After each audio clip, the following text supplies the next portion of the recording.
with with a fucking camcorder. Bang Bros! Woo! Bang Bros! I'm doing OnlyFans shit today. When we switched over to Y'all Ever from Suicide Buddies, we started doing video. Woo. And so we have a YouTube account.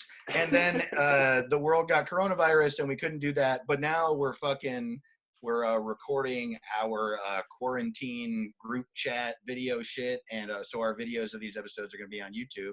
Yeah, which is weird. Yeah, youtube.com/user/y'all ever, I believe. Yeah. This is how we slowly transition into, webcamming, totally. Like we just do this podcast and it's gonna get sexual. And then all of a sudden, our episodes are called things like, here are my tits. And did you come? Y'all ever scared of your new erections? Y'all ever want to have a sensual experience with your fan base? And the fans are like, what?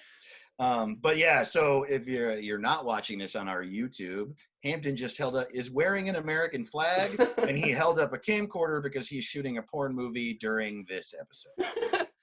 Folks, you're gonna want to go to bangbros.obama's big old brown butt cheeks.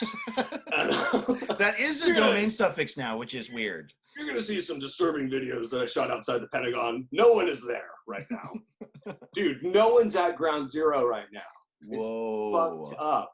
Damn. I was like, did something also happen? Maybe this is a government conspiracy to get us to social distance, but it's because they knew the second 9/11 was going to happen now. So they were like, well, we need to make sure no one's at the 9/11 memorial because that's obviously where they would attack. That's where you go. That's where they like it. That's where they like to bomb. That's where they like to bomb. I mean, totally. I like to bomb at the Improv. Those days are over. Yeah, dude. Bombing on the internet only. Oh, dude, I saw someone was doing one of those web, comedians doing comedy, I guess, into webcams and shows. Yeah. I don't even know what to start calling them, but they're going to keep happening. But apparently, I was already kind of skeptical, and then a woman, literally the next day was like, well, guys, I'm really sorry about the heckler who came on and ruined the whole thing, and, you try and do something good. And I was like, damn, this is going to be such an uphill battle. I took a sip of water while you were telling that story, and then I almost spit it all over my computer. Another thing that you can see on our YouTube, youtube.com/user/y'all ever. Wait, what do you mean there was a heckler? Yeah, apparently somebody was in the chat, just being like, "Suck, your tits are weird. Fuck you," and ruining the comedian sets. I haven't seen how one of these goes, but they literally had to publicly apologize the next day. They're like, "Guys, we're gonna figure this out. Next time it's gonna be just for fans." And I was like, "Oh man." Dude, I mean, I think it's funny that they even brought it up because I've now done 2 of those shows, and the chat is mostly people doing hand clap emojis and saying you're funny and thank you and shit. Yeah. But every now and then it's someone who's just like, this guy's hair is dumb, and then someone else is like, it is. It's those people have been on the internet for decades. And, totally, we're in their space. Yeah, you know what I mean? The guy who's like, why were you making that face the whole time? You're like, oh shit. That's the guy who loves the internet the most. The ones that really suck Johnny are Internet. I did one last night. I did Hot Tub. I guess for when this comes out, I did it 3 days ago, Monday earlier this week. And it was super fun. I mean, I will say, we talked about it a little. It's tough because you can't hear laughs. And so obviously it's different. It's just different than stand-up. But I didn't get any, I wouldn't call it, that heckler must have been really mean. I didn't get ones that were mean, but I did have one guy, and it wasn't mean. It didn't hurt my feelings, but it was also kind of hurtful because it had nothing to do with what I was doing. I was wearing this hat. This hat I fucking made that just says what on it. It's really cool. Oh, thanks, dude. Yeah. Yeah, I like made this black hat that has the word "what" embroidered in white on it, and this guy just commented, "This guy's hat says what?" and I, and I was like, "Fuck, dude, what jokes?" Dude, okay, I know it's bad. So what they have to do for these shows is start giving out drink tickets, tickets. They have to paper like bachelorette parties and be like, have an online bachelorette party. Totally. And Go then here. if you redeem this coupon, then you get one beer emoji. Or whatever Right. other. By the way, and this is funny, I'm doing my first, and this is a real plug. Everyone who's listening, please watch this. I'm doing my first ever internet headlining gig in this shit. Yes. Dude, I know. Dude, you're the first comic to get a fucking tour date. What the fuck, dude? I know. Jeff Dunham's pissed. Yeah, dude. All his puppets are pissed. Yeah, it's weird. It is Carnegie Hall. It will be empty. Yeah, I got it for like $1. I booked it. That's so funny. Yeah, we're like, so I got nuts. a space, and I'm hoping people come. No, there's this club in Santa Cruz that I really love called DNA's Comedy Lab. I was just there in January. They have an online channel, and they are doing headliner nights. And so it's a show with a host, a middle opener, and a headliner doing 20 minutes or so. And so I'm doing it this Friday, April 3rd, which the day this podcast comes out, it's the day after that. And we just locked it down. Otherwise, I would have promoted it last week. But anyway, tickets are $10. It's me doing comedy for 20 minutes or longer. And the money splits between me and the venue. So it's like actually a gig. I don't know. It's an experiment. Come watch me do weird internet comedy for 20 minutes. Get in your cars and drive to the internet. You have to drive. You actually have to drive to Santa Cruz. It's a local intranet thing. That's not true. You can do it from your house. It is pretty cool because it's like, it is live entertainment. Yeah. You know what I'm saying? Which is going to get more and more rare, for sure. Like even shows that were sensibly kind of live, they can't do right now. Right. Like, stand-ups are kind of at the forefront of that. Totally. Could be cool. Could be cool. I think the first thing that's going to happen is that they're going to start allowing, it's going to go to like, okay, we can have groups of less than 20 or something, but still no more than that. And so I think when that happens, we're going to have to start having stand-up shows where there's only 19 people max in the room, and then we live stream the rest. Yeah, no, I've also considered like, wouldn't it be cool if like they got on top of this for comedy to like do large outdoor shows, like almost like picnic shows where everybody's spread apart and you could get like 300 people on a lawn. You know what I'm saying? Oh, but they're like 6 feet apart. 6 feet apart, and you just audio up the lawn. You know? Oh, interesting. That could be pretty fun, right? Audio up the lawn. I don't know. I actually like my original idea of comedy now should be me going to hospitals in Joker makeup and blowing up the hospitals.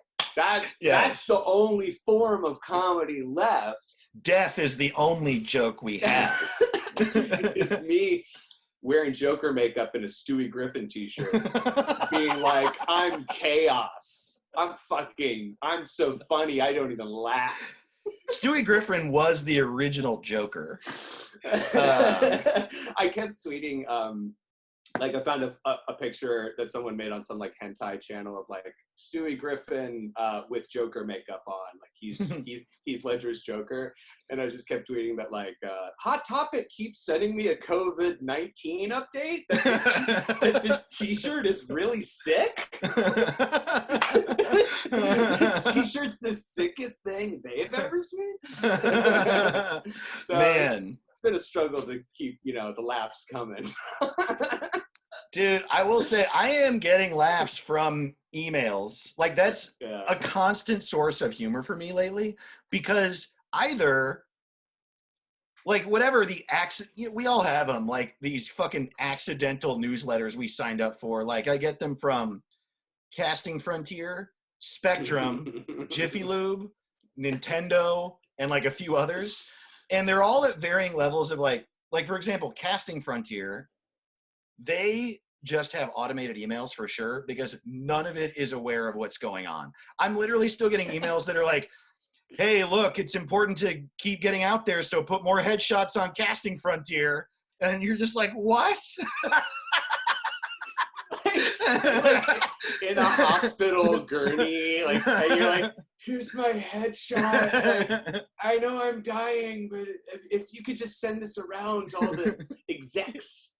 Are there any producers in this ICU, do you think? That's what I kind of am like, not worried about, but like I feel is almost the mentality of like comedians, how we're so narcissistic. Like a lot of comics probably were like, this is great because I'm just going to start filming myself and I'll probably get discovered. And when this is all over, I'm just going to be the COVID comic. I'm going to be that guy. I got everyone through it with my humor. I like being the comedy sidekick in the post-apocalypse thing. If you look up the movie Judge Dredd, Rob Schneider, that's like I want to be that guy. You want to be the comic relief at the end of the world. Hey, Judge, don't Judge Dredd. Don't judge them so harshly. I mean, you could kill them, or you could just let the desert do it, or whatever. Oh, hey, by the way, you are listening to Y'all Ever. Welcome to Y'all Ever. Oh my God, that's right. I am Dave Ross. Hi, I'm Hampton and Dave. Thank you so much for listening. Real quickly, I want to say, in case it's not in your brain, sharing this podcast, telling your friends, liking posts, writing posts, subscribing, rating us on iTunes, leaving reviews on iTunes and Stitcher. Those things all help us get the word out. So if you like the show, please do one or some or all of those things. You're the best audience ever. Yeah. Yeah, I mean, this is definitely like our jobs right now. So any help you guys could, to make it easier to work at this Papa John's, basically, we would appreciate the hell out of you. So we do episodes on Patreon every week at patreon.com/y'allever, right? Yes. Okay. That's true. You did it. I never can remember which ones are like y'all ever email and what ones are like totally. Just y'all ever, but that's it. That's the Patreon. Patreon.com/y'allever. Yeah, for $5 a month, you get a bonus episode on our Patreon every week. Or if you want to sign up to be a $10 patron and up, starting now at the beginning of April, $10 patrons and up get video bonus episodes. So audio bonuses for $5, video bonuses for $10, and they're every week. I'm keeping the American flag on, but I'm taking off the pants for the $10. Well, that's the bonus. That's the bonus. you can't see it, but you know his dick is out. So. For America. Because I'm dude. Saluting the troops. Should we get into some y'all ever messages we got from our fucking fans, bro? Should we do that? Yeah. What was the prompt for this last one? We've kept the same prompt going for a couple weeks. The prompt is, y'all ever do something crazy or weird because of this quarantine? Nope, not at all. Things have been normal. Everything's good. Everything's fucking fine. we put up a prompt every week or two or three or whatever. We keep it going. But as we've said before, we just put these prompts up to get your mind going, to get you thinking about what you might want to share with us. So if you have anything you ever want to share with us, or any y'all ever you want to ask us for, like, words of advice on, or to know that you're not alone in the world, email us, y'alleveremail@gmail.com. Some of the old prompts we've had are, y'all ever shit your pants in public? Y'all ever do something wild because of your anxiety? Y'all ever go crazy because of fucking COVID? You get it. It was a different podcast before certain events. I'm just saying all shitting and panic attacks before this virus came our way. When the world just became shitting yourself and panic attacks, where that became all that the world is. Yeah, they caught up to us. We were already there. I didn't realize how accurate we'd call it. Totally. Let's take a quick break and we'll be right back. Yeah, dude.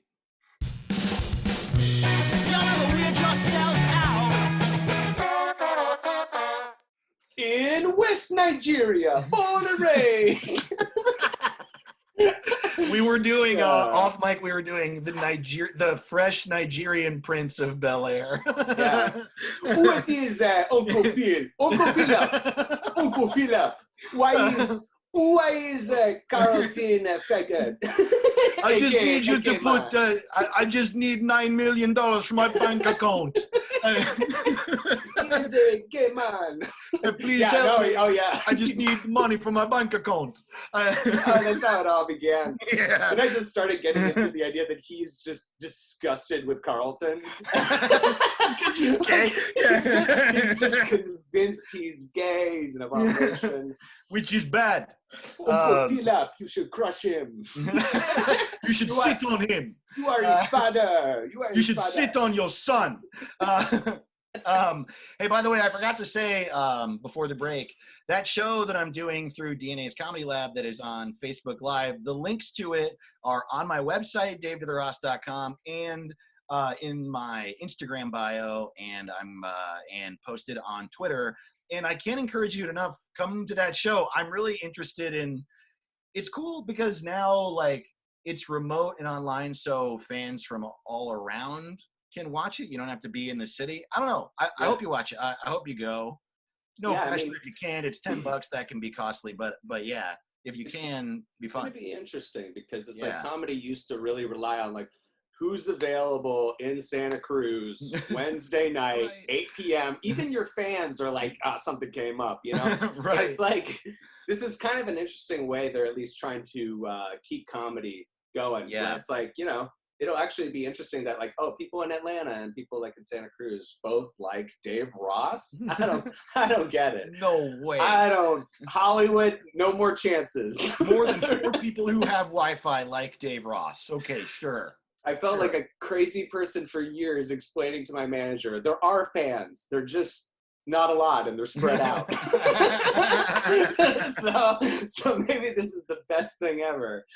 Oh, and they're poor. They're always poor. They're very poor. Always poor. If we can make the tickets, I pay them, that would be great. Are you familiar with the band Fugazi?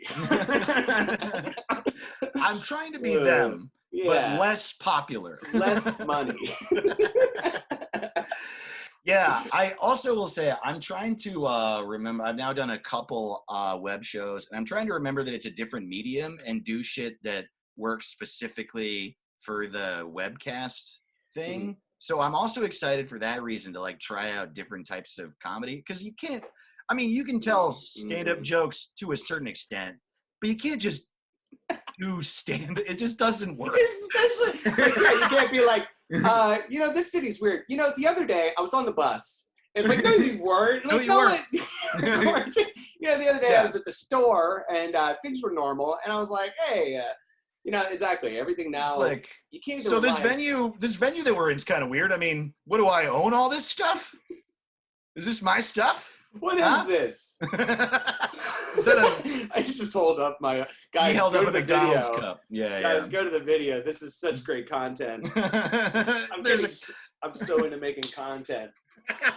Right now, you can't see, but he's holding up a camera and drinking a drink. It is very good stuff. Sponsored by McDonald's. All right.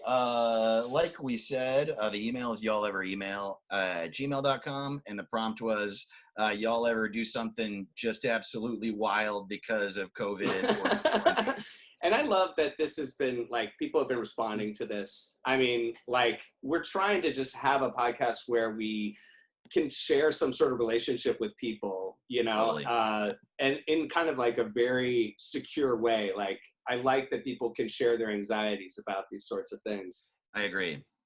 We got one email. His name is John.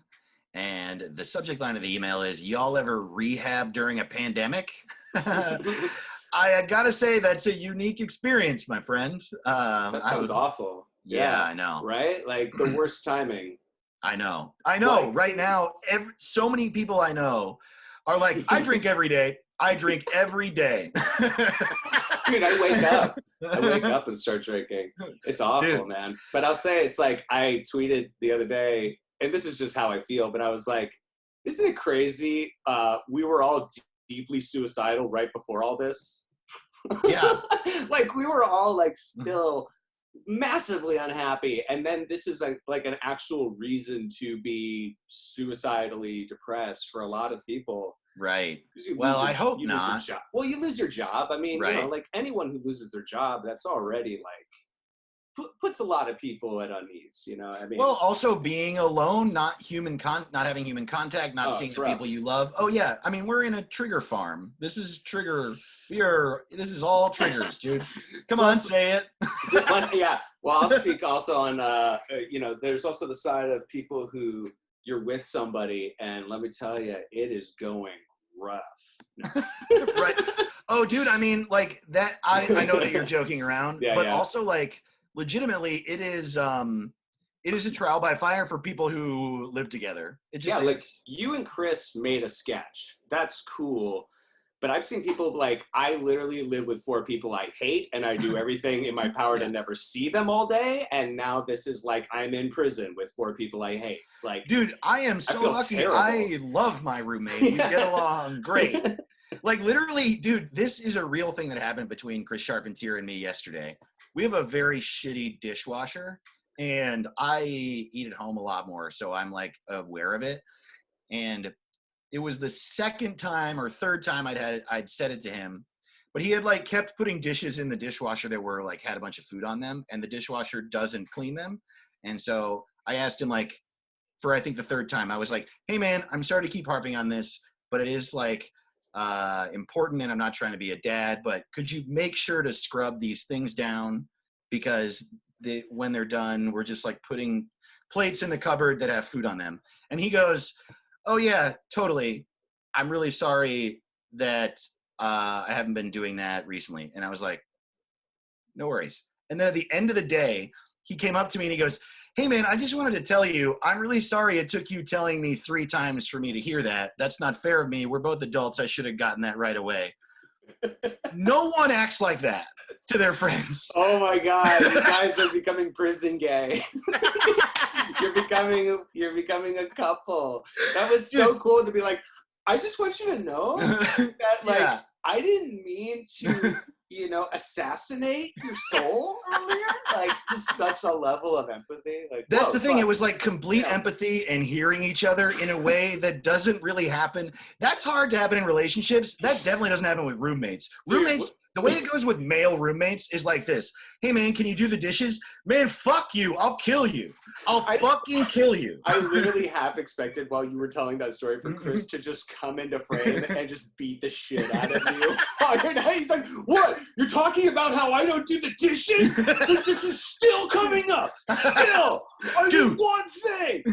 Yeah, totally. Yeah. Dude, I fucking told you. I hate dishes. I fucking hate you. And I'm going to fucking bring this up every day. Dude. Yeah, so, you know, it's rough for everybody. Not just joking, but I just, to get into this, to get back to the realness of it, like, I honestly can't imagine on top of this, like, going through any sort of medical emergency, which is what I really think of when I think of, like, rehab. Oh, totally. It's just, like, it's not a vacation on any level. It's really just, like, there's no alternative.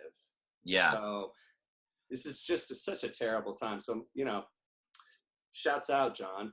Yeah. So this is what John said. "Hey buddies, my life has been fairly normal, I suppose. Had a wild early 20s, got married, had a kid, got divorced. I've struggled with anxiety and depression my whole life, and since 16, I'm 31 now, but since 16, I've used drugs and alcohol to cope with those things like a normal person, instead of dealing with my emotions and seeking counseling like some well-adjusted freak." You sound like our fan base. This is another reason I wanted to read it. John is very funny. So he says, "For the past 7 years, my drinking has slowly gotten out of hand. Hardly a day would pass when I wouldn't have some kind of drink. For the past 4 years in particular, I've been drinking every day." I muddled that sentence, but you get it. "In the morning, at work, and everywhere else I could sneak it in. Things really got out of hand when I got engaged to a fellow alcoholic, and we both went off the rails. She ended up in rehab shortly before the whole COVID garbage started and is doing quite well. I, meanwhile, had dragged my feet in getting insurance and wasn't able to get into a rehab until after the outbreak had started. I had this vision of rehab as a place of gentle counseling and long emotional breakdowns instigated by deep introspection. What I got, though, was hours of yelling from speakers, grim movies of how bad it could have been, and a series of panic attacks from the sheer magnitude of it all. Wow. So I left after 2 days.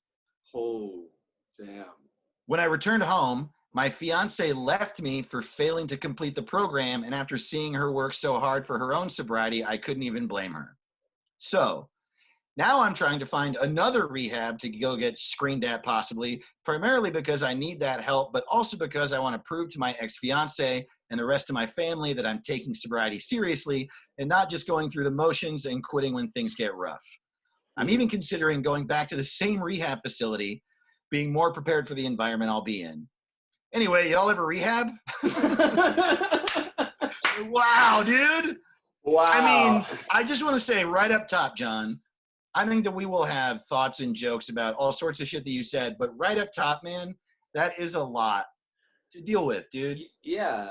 That's just a lot. That's insane. I mean, my first question is, what were those movies? Yeah, dude. Yo, Major Pain. That movie made Sister Act 2, back in the habit. You're Deuce back Bigelow. in the habit. Yeah, they tried to use Sister Act 2, back in the habit as an allegory.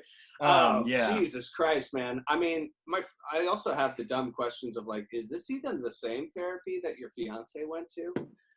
I mean, that's the thing, is that rehab is supposed to be about like a safe space, and you here listening, you're gonna find another rehab, right? Yeah. Right. They've got to be out there. Well, for sure. If it's definitely like, yeah, I'm even sorry for bringing that up, because if it doesn't fit you, it doesn't fit you. And there's absolutely no reason that you should, be engaging in something that'll make maybe your road to sobriety even worse. You know what I mean?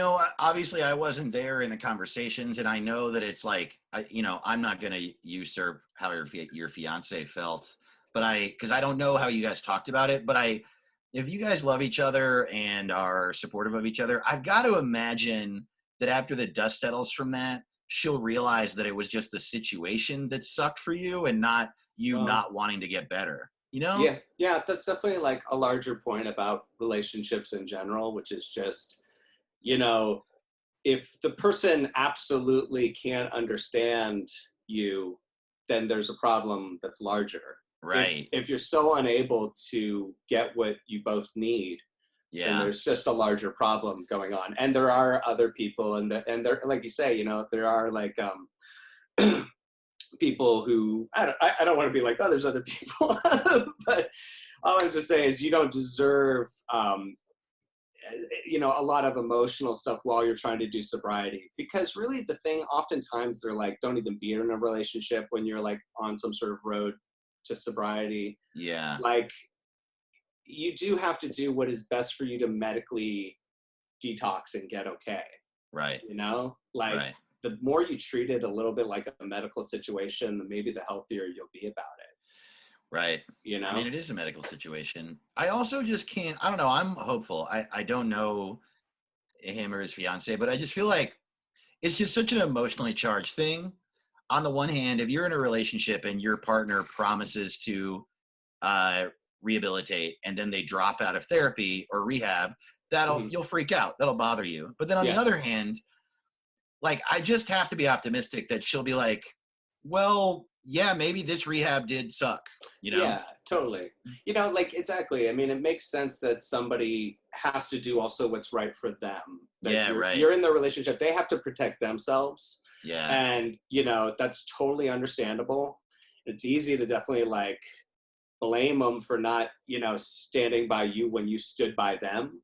You know what I'm saying? Yeah. But this is about you. This is about your journey, and what are you going to do to make you want to live and go through these things. I also have to wonder about this rehab program where their strategy is to yell at you, because that's just a bad strategy. That's like not going to work. I don't really like in what world. Stop it. Yeah, like I That's what I do. I just go downtown, I yell at all the heroin addicts, fucking knock it off, boys. You fucking kids. You goddamn, do you know how upset your mothers are right now? I mean, like, yeah, there definitely should be like a lot of empathy and help, you know, if you're going through any sort of rehab. It shouldn't be a sort of like nightmare situation. I mean, it shouldn't be a nightmare situation, I think is accurate. I think most things shouldn't. And I think as a positive note to this, like, I think sometimes when this is such a dark moment for you, you know, and it's such a low moment. And I mean, I can see all these factors as like, you know, sometimes it's like, how am I ever going to get beyond these things?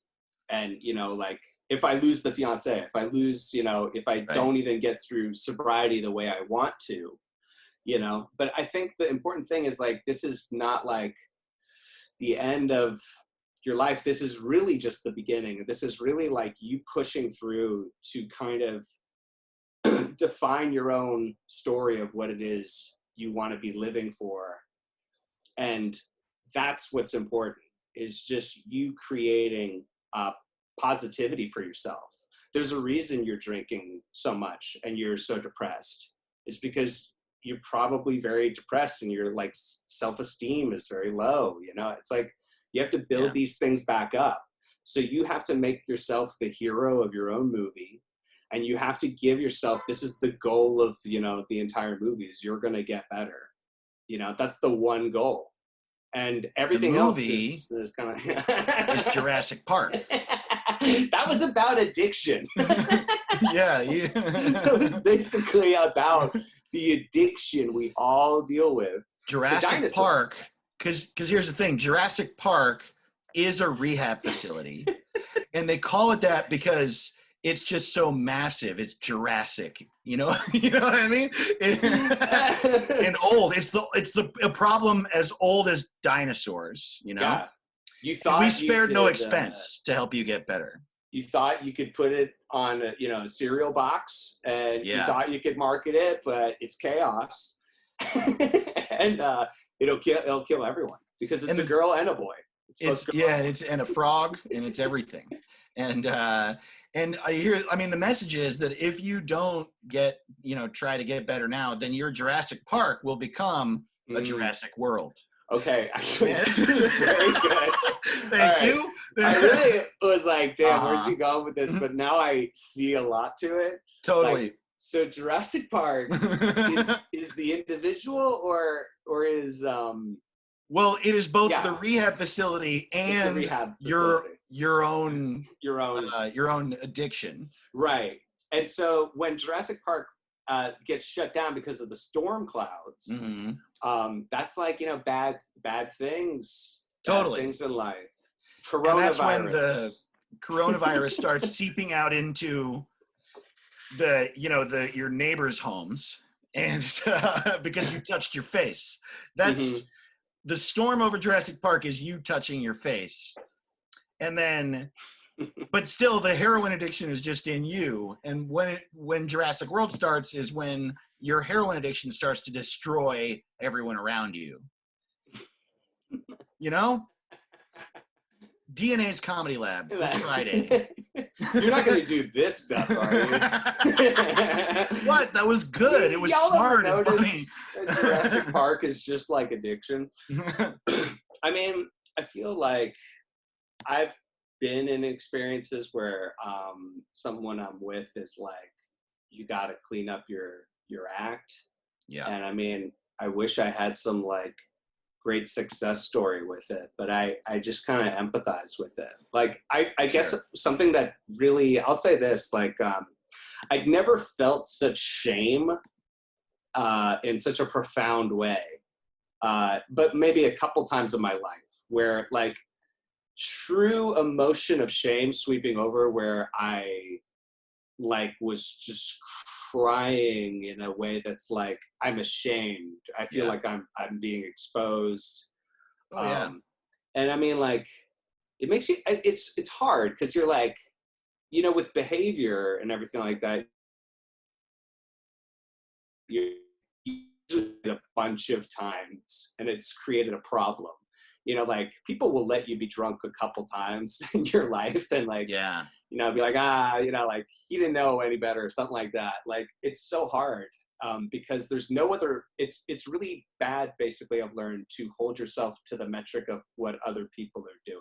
Yeah, right. If other people can drink a lot or whatever, or they're even functional alcoholics or something like that, like you really just have to look at your recovery as like, this is how you're going to survive. And then all the rest of the stuff starts falling into place once you're more complete, Hampton, I will say, personally, I don't have any problems like this at all. None. So I don't really know what the fuck you're talking about. You've given up all your vices over the last year. Wait, hold on a minute. Wait. That was a full-blown joke. I was kidding. I have all kinds of problems like that. No, but I am like also kind of proud. It's the fact that like you don't, so far, no cigarettes, right? Like, no. Yeah, I mean, I still drink. And a little bit, still drink some, and I smoke weed a little. Yeah, no. I mean, dude, no. I was fully kidding. Matter of fact, I had no idea, Dave. Oh shit! I built up that Dave's gonna take the ball now here and show you the road to recovery. Oh yeah, that's a good idea. Oh, you're in rehab? Well, here's what you should hear. You should hear my story, where I'm perfect and nothing is hard for me at all. No, I know exactly what you're talking about with, everything you just said struck a chord with me. Because, like, yeah, you do things that you want to do, and you look at other people, and you're like, well, they're doing it, so it's okay for me to do it. And that does justify it in your head. And then, yeah, a couple times in my life, someone who was very close to me, it's happened to me twice now that I can think of, maybe 3 times. A friend has sat me down and been like, you have been a very bad friend in the following ways for a long time. And I've just had to be like, just sit there and let them hit me in the face with a baseball bat because of how much I've hurt them, Well, and Dave, here comes the 4th time. I'd like to read something that I've been preparing for a little while. It just says, fuck you. Well, and it's like, obviously I never intended it. And obviously I was trying to not, and none of it was like I was abusive or something, but it's just like, your lifestyle and behavior has hurt me. And that is a lot of what John's going through. His like fiance is like, we need to get better together, and you're not doing it. And it's really hard to go through shit like that. But it also sounds like, I don't know, like you said, Hampton, at the end of the day, shit like that might end up being a test that y'all don't pass. Because if you don't feel hurt in it, John, then that's a problem. But then also you're going through a thing where maybe she doesn't feel heard, and it seems like you're trying, and trying is all you can do. And I like, man, talk about relatable. Yeah. This is like, relationships are the hardest thing. I think that's what really hit me is like, there's really, for me, like almost no worse feeling than letting someone you love down. Yes, that's exactly it. That's like that's life. Even if when it's going well, you're going to let them down. Yeah. Like you really have to kind of learn how to deal with like, like you try your best, and that's all, you have to hold yourself accountable to you. But when you start holding yourself accountable to what other people's definitions of you is, it's like, it's kind of good. It helps you get your shit together a little bit. But at the end of the day, that's not really, you're doing it for them. And that's not cool. I do want to say, for the record, that I don't try my best. No, I absolutely do not. I don't want to. I will be dead very shortly. Like, I've just been through this road a bit. So it's like, as I'm getting depressed right now, it's like, I'm just very fully aware of where I'm at mentally. I don't know. Yeah. That's the thing. You try and learn, I'm not saying your depression is going to be gone overnight. Yeah. But yeah, it's like, you got to learn how to deal with it and get yourself better. Well, I also do think, like, man, this is going to be a really weird analogy, but have you ever seen the movie Summer of Sam, the Spike Lee movie? Oh, I love that movie. It's such a good movie. And I like it because it's mostly white people. Like, it's this one Spike Lee movie. Oh, my God. Is it the one Spike Lee movie with mostly white people? I think so. So, yeah, first of all, it's just a great movie. But what the movie is about is just, great. I'm not going to spoil anything, but if you haven't seen it and you're listening now, it's like this neighborhood in New York during the era of the Son of Sam, the serial killer. But it's that character is involved in it, but it's not the whole story. It's about these friends and what happens to them.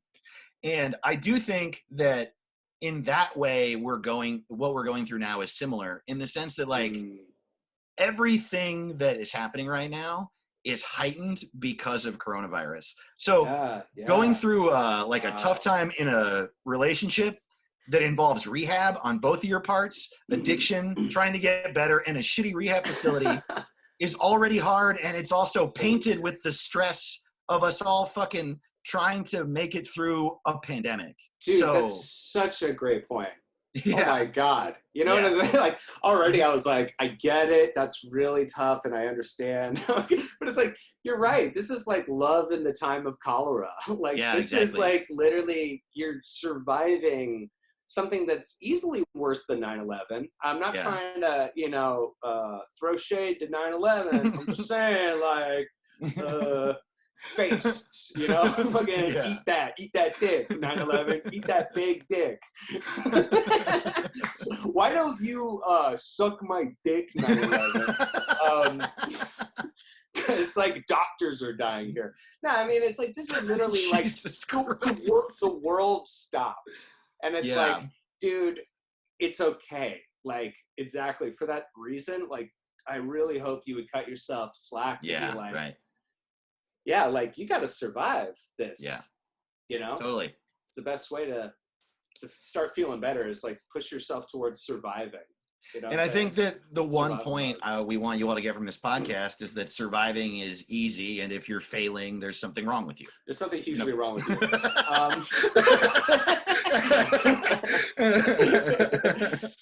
you should have worn an American flag.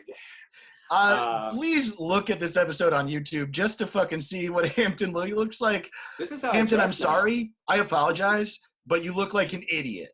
Dude, my wife won't fuck me. What's wrong? Whoa. I get up every morning. I wear an American flag. Nothing else. I don't shower. I yell racial slurs. Yell racial slurs. I just think this is protecting me, in some weird way from the airborne virus. Did you know that every American flag is made mostly of creatine? So you're building muscle right now, dude. It's weighted. I love a weighted American flag. If you want to like pump iron and be patriotic at the same time, dude. Yeah, dude. Hampton, you got another email, right? I got one. Guys, again, thanks for sending these to y'alleveremail@gmail.com. We appreciate it so much. This one's from Tom. That's not how he says it, but no, it's how it's spelled. Tooo winky face MMMM. I'm Tim. Well, I'll give it to us. All right. Hi, Dave and Hampton. See, that's how he starts. Feel free to use my name in this. Thanks for telling me after I already used your name in this. So sorry. My bad, entirely. Recently, I've been on a bit of a casual swipe app dating kick. Nothing serious, just matching, chatting, and going out on a date or two. This was going well until coronavirus really kicked into gear. So I sort of panicked and matched with a few people because of my new bio. Who's your favorite quarantine James Bond? Mine's Isolo Sean Connery. Isolation. Connery. Hey, man. You should take my master class on fucking, because this is me, Hampton, telling you, because that was a very bad joke. Oh, no, dude. I don't know, man. I like Isolation Connery. Who's your favorite quarantine James Bond?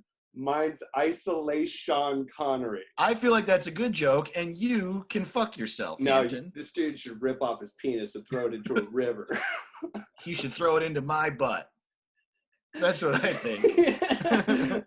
I guess it was sort of like panic buying. I like that. Oh, funny. Although I should stress, no money has changed hands. now I'm texting two people as if we were casually dating. So, all right, now I'm texting two people as if we were casually dating people. Whoops. I guess I should probably pick one of them, but it's not easy when you've not actually met either of them.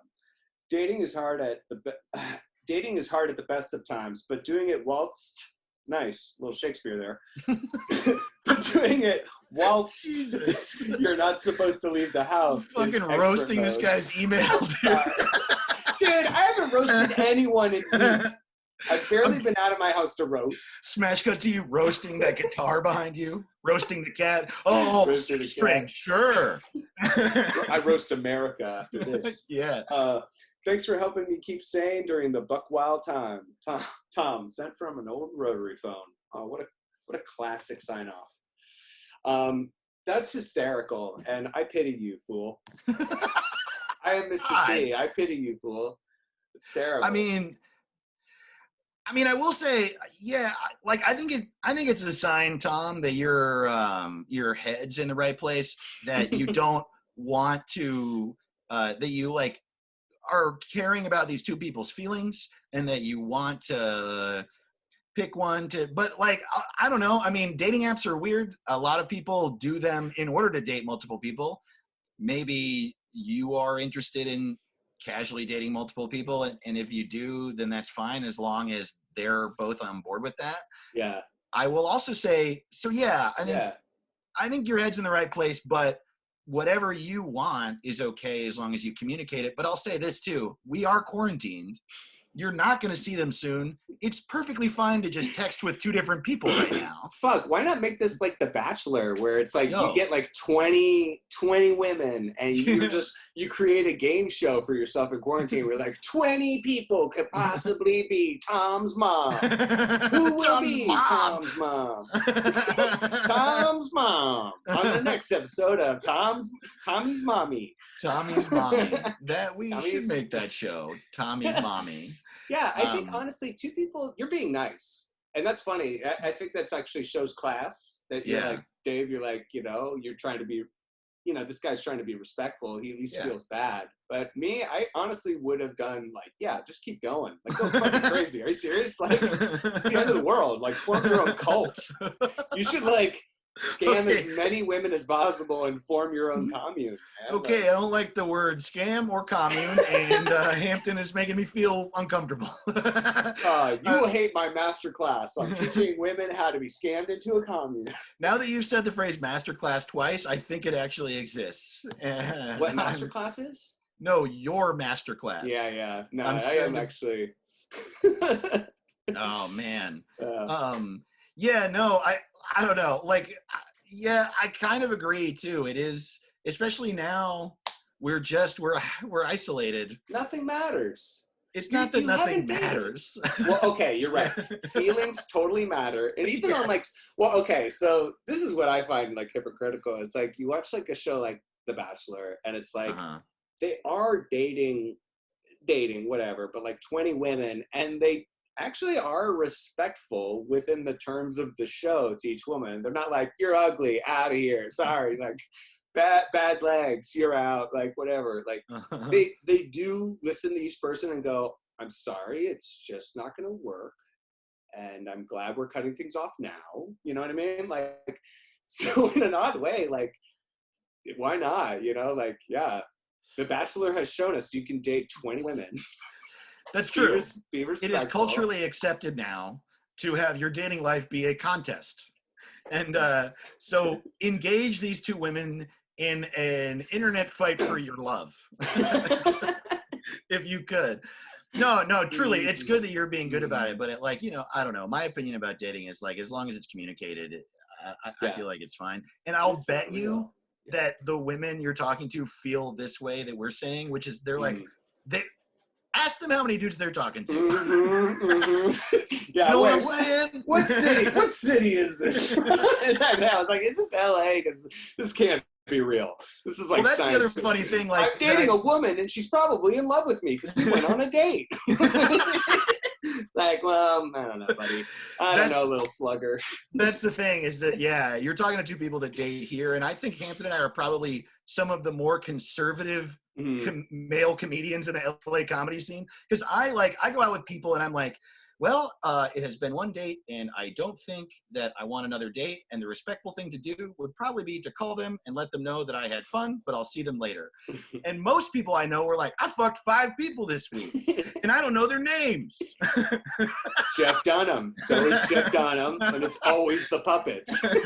It is. Yeah, that's how they died. I put my whole hand in Peanut. I put my whole fucking hand in. That skeleton one was fucked to death by Peanut. My thing with the terrorist one is I starve him. I like him thin. The dead terrorist. I like him. No, I mean, you try to be nice, but it's funny. This actually kind of dawned on me recently where it's been a while since I've really been in the dating world. And it's like, I just remember a time where it's like, I was really into somebody, but then like they just kind of disappeared. And I was like, at the time I was like, but I didn't say I was done. Like it was beyond me to realize like, oh, she probably just was dating multiple other people and, right. and like totally didn't even think twice about it. I was like, oh, that's so weird. She must have like fallen in a cave or something. I didn't decide we were done dating, like I guess she's dead. I don't know. She didn't call me back, so she must be dead. Damn. Yeah, I know. It is really hard to, it's very easy to be self-centered. Yeah, it's like I guess a further point is like it's like it didn't even dawn on me that you couldn't just not even. It's not like you even fucked up. There's just other guys. You know what I mean? Yeah, I was right. like, but I didn't do anything. But I do say it is like a very kind and nice perspective to be like, I should let these 2 women know. But I think so. I think that's really nice. Mm-hmm. Whether I do think that you should let them know, but we are in a quarantine. You don't have to do it right now. No one can leave their house. I think it's okay. You know what says nice things in a quarantine? An edible arrangement. Mm-hmm. Send both these ladies an edible arrangement. And you can arrange it yourself. You just arrange it. And make sure that the edible arrangement was made by a person not wearing gloves and that you rub it on your face. I want to call up edible arrangements and be like, can I get one made out of ham? You guys do meat? You guys do like a meat one? I know that you guys make fruit look like flowers, but can you make pork look like a pack of cigarettes? I want like a bouquet that's made out of like a cow's intestines, but it looks like flowers. Because I'm sorry, because I cheated.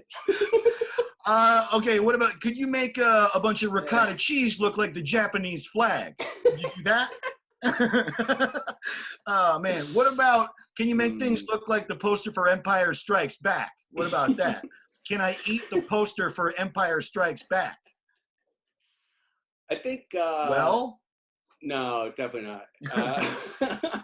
I don't know. I guess I kind of feel bad for people right now with quarantine, just the ambiguity of when it's going to end. Dude, for real. I do think people should be as horny as possible right now online. For real. Like, you should absolutely put out the vibes. Yeah, because every news article, like once a month, there'll be an article that's like, oh, millennials have no sex. Like, we're the most undersexed people. It's like, this is the time, dude. Yeah. It's all virtual. Yeah, I mean, with the caveat of like knowing that putting the vibe out means, being a good person. The vibe means I'm interested. I think if he's a real isolate Sean Connery, I think the vibe will be pretty clear. I think the vibe is super clear whilst being in quarantine. Okay. That old King Lear in quarantine. Oh, shit. I want to read one more email before we end this episode, but we're going to read another listener email on our Patreon episode this week, patreon.com/y'allever. So if you want to hear more of these, go there. Like we said, it's $5 for one audio episode a week, $10 a month for one video episode a week. And this email was just really nice. It's one of the reasons I wanted to read it. It's from Mark, and the subject line is fucking thank you, period. I love it. And so Mark says, y'all ever just ride your bike around your lockdown city to see how empty it is and cry because of how empty it is? Oh, damn. Definitely. Yeah, dude. Yes. Yeah, exactly. LA is, I don't know, if you're listening from not LA or New York or New Orleans, you might not see it fully yet. But it is, we are locked in, dude. It's crazy. And it seems like it's coming real soon for everywhere else. Yeah. So Mark says, like y'all, Los Angeles is my adopted home. I'm a freelancer and work has dried up. My heart is breaking for how devastating this is and will continue to be. So many people out of work, so many small businesses destroyed, so many people that have barely been hanging on with no end in sight, and we don't even know how bad the virus is going to hit us. I love this city, and it will never be the same. So thank you for being the one slice of normalcy last week. Laughing about coronavirus with y'all is better than thinking about it myself. Make sure you're drinking enough water so you can keep on crying. Mark. That is a really nice thing to say about the podcast. Mark, thank you. And also a very poignant statement. It's true. It's just like you just said, Hampton. It's all up in the air. We're already closing businesses and losing work, and we're all inside, and we don't know what the fuck is going to happen. And it's scary, man. It's fucking scary. I have a good recommend because I made a joke about this and then actually did it. I just driving around the city when it's desolate. If you want to get a good vibe going, listen to John Carpenter's album of themes. It's like theme music that he didn't actually put to anything, you know? So it's like, it's just like shit you would literally hear in like a 1980s John Carpenter post-apocalypse movie. And it's like, damn, the vibes are like scary, intense. I don't know. Sometimes sometimes I like going into a feeling and really feeling it. Like I did that. I drove around and I've been crying like nonstop. And like while driving, I don't know. It's like, it kind of helps me exercise the demons and then get into like crisis mode. I think emotion's very healthy. You know, venting is good. You have to process it. Do it in a fun way. It's not weird for you to have emotions. It's weird for you to suppress emotions. Totally. And it's unfair to yourself. Yeah, just get them out and then get into crisis mode. Yeah. You know, because then you feel like you're really on top of shit. Yeah. You know? Yeah. And that's what you see in every post-apocalypse movie is the guy who's got his shit together. Right. Yeah, the guy that can take it is the one with like the fucking the car with spikes on it. Yeah, Mad Max is just a freelancer. Totally, dude. He was a graphic designer. He's just a graphic designer who meditated. Oh, I've done a bit of I don't know if it's meditation, but like deep thought. And then this is pretty funny. At one point, I did try to pray. Mm-hmm. And I just halfway through, I was like, "This is stupid." Like I was like, you know, because like praying for me at least, because I was raised Catholic, is like bargaining. It's like going like, if you just make everything okay, I swear to God, I'll never be mean again. Right. I'll treat everyone so much better than I ever said I would. And it's like, I don't mean that. There's no way anyone can mean that shit. I've always thought that element of prayer was so weird. Like, all right, God, I know that. Deal. Yeah, dude. I know that so you have this image of the world where we all never do anything wrong, but I keep doing things wrong. So I'll do what you want if you give me a cookie. All right, God, listen, asshole. Sit down and shut up. Dude. I'm going to be nice, and you're going to make everything just the way it was when I believed I actually liked everything. That's the thing, is like, I was so fucking depressed right up before this.